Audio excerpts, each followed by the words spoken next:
Royal relationships that never worked out. Prince Harry and Chelsea Davy. Prince Harry's first public love story unfolded with Zimbabwean beauty Chelsea Davy, sparked during his South African gap year. Their rollercoaster romance spanned 7 years, with Chelsea accompanying him to Prince William's iconic wedding. Despite the glitz, the duo eventually took separate paths. Chelsea, now a London Cape Town jewelry artisan and trained lawyer, reflected on the relationship's intensity in a 2016 interview, describing it as full-on and challenging. Despite the split, their bond endures, evident when Chelsea received an invite to Harry's 2018 nuptials with Meghan Markle, proving friendship triumphs over past love tales. Prince Charles and Lady Sarah Spencer. Remember the famous love story of Prince Charles and Lady Diana Spencer? Well, turns out there might have been a twist before they got together. In the recent series of The Crown, there's a hint that Charles might have had a thing with Diana's older sister, Lady Sarah Spencer. The royal couple confirmed in a 1981 interview that they first met at a shooting party in 1977 at the Spencer family home. Diana, recalling the meeting, said, "It was 1977. Charles came to stay as a friend of my sister Sarah's. For a shoot, we sort of met in a plowed field." So, it seems there was some connection between Charles and Sarah, but whether it was more than friendship remains a royal secret. Princess Anne and Andrew Parker Bowles. Let's dive into a fascinating royal tale from Netflix's The Crown, involving Princess Anne and Andrew Parker Bowles.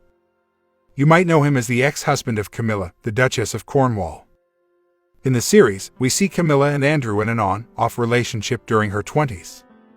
In one of their off periods, Camilla crossed paths with Prince Charles, and love blossomed. Interestingly, during this time, it's rumored that Andrew Parker Bowles found companionship with Princess Anne. However, marrying into royalty posed a challenge for Andrew due to differences in beliefs, as the royals follow a different path.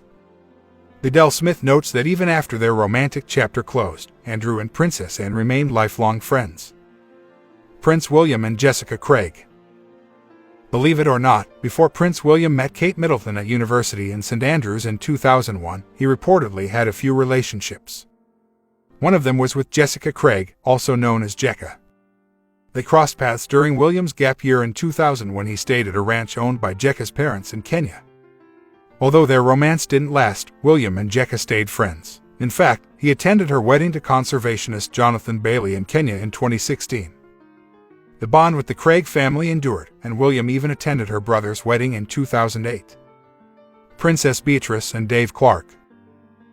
Here's a royal romance tale for you. Princess Beatrice tied the knot with Eduardo Mapelli-Mazzi in July 2020, but before that, she had a decade-long relationship with her ex-boyfriend, Dave Clark.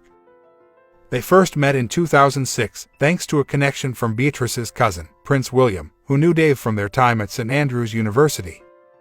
Despite being together for many years, Beatrice and businessman Dave eventually decided to part ways when it seemed like wedding bells weren't in their future.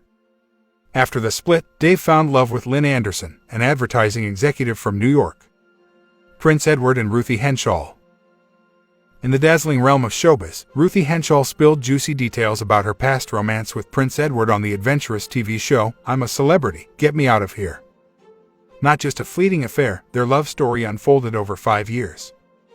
From their initial 2 years of solid dating to a rollercoaster on and off phase, fate intervened when Prince Edward crossed paths with his now wife, Sophie. The royal rendezvous began when Edward, then a production assistant at Andrew Lloyd Webber's theater, invited Ruthie to dinner, transcending their professional ties. Their love even graced the regal Balmoral retreat, where Ruthie, in a tipsy state, belted out Les Miserables for Princess Diana, the Queen, and Princess Margaret. Career disparities led to their parting, yet Ruthie fondly recalls her genuine love for the young royal, sharing her heart's tale in the Welsh castle on I'm a Celeb.